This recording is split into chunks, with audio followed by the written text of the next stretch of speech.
Hello. We're going to enjoy ourselves this week with some logic problems. So, as you can see, I've already solved the problem for you, but I want to talk you through it, hoping that you found the same answers. And hopefully I didn't make a careless error as I tried to find my answers. In this situation, as we know, in Morgan's class, there are 21 students who each have a different first name. That's obviously important to us that each has a different first name. Because without that information, we'd have a hard time solving this problem. For the year-end show, the students who know how to play a musical instrument or how to dance are preparing for the ballet. So musical instrument and dance are preparing for ballet.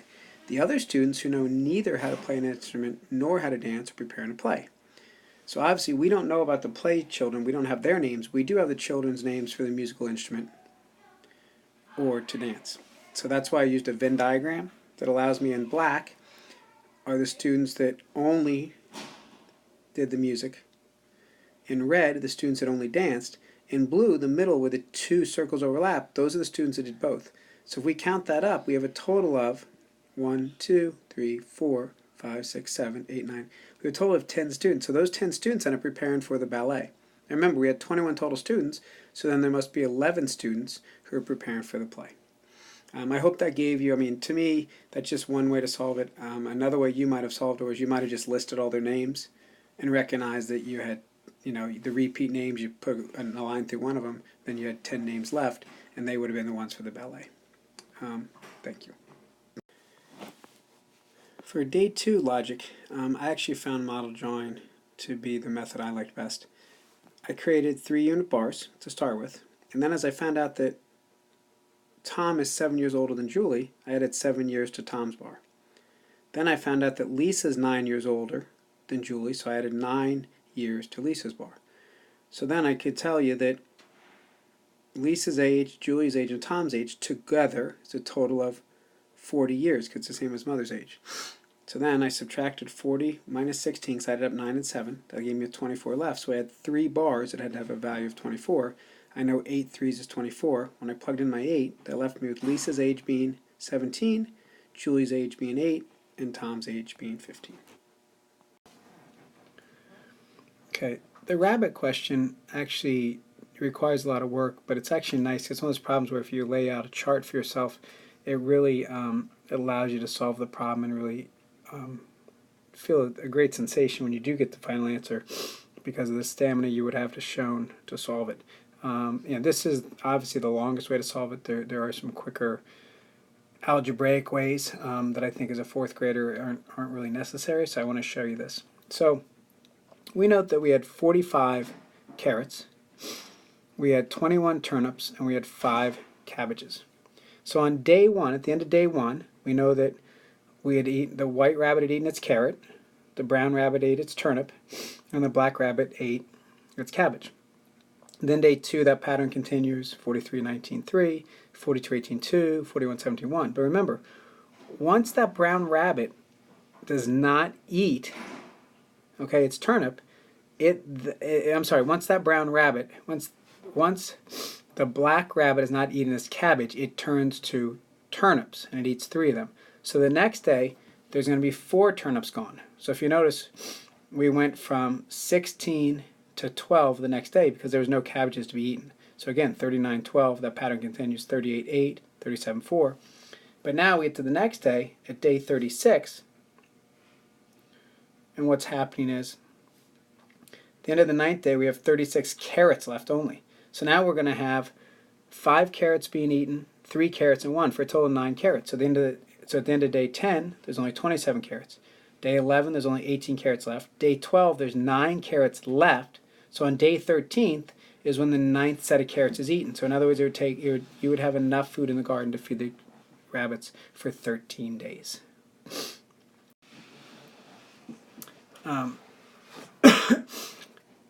Problems like this, I know for me, I have to reread them once or twice. Just to let you know, in terms of myself just solving it, I actually had to solve it 3 different times before I got the sequence because I allowed myself to be stuck on the second line. And let me show you so you can learn from me. So there are 2 children between Charles and Danielle. So I might automatically put down the C and the D and put lines in between there. This was the line, though, where I allowed myself to read, like, oh, Emil's smallest takes the hands of Danielle and Francois. So I allowed myself to try to work with them next. I found for me it was easier for me to say, well, wait a second. They're the same number of children behind and in front of Bernadette. So if I put Bernadette in next, then I knew there was 3 people in front of her, 3 people behind her, because it's the same in front and behind. So then I allowed then the line 2, where Emile falls, right? She's holding hands with Danielle and Francois. So by putting Emile in the middle of Danielle and Francois, she could be holding both their hands. And then it allows George to be in line in front of Andre. So Andre's first.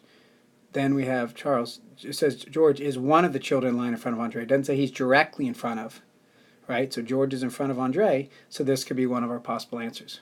Where we have Andre first, we have Charles second, George third, Bernadette fourth, Danielle fifth, Emile sixth, and Francois seventh. I'd love to have you share the other option.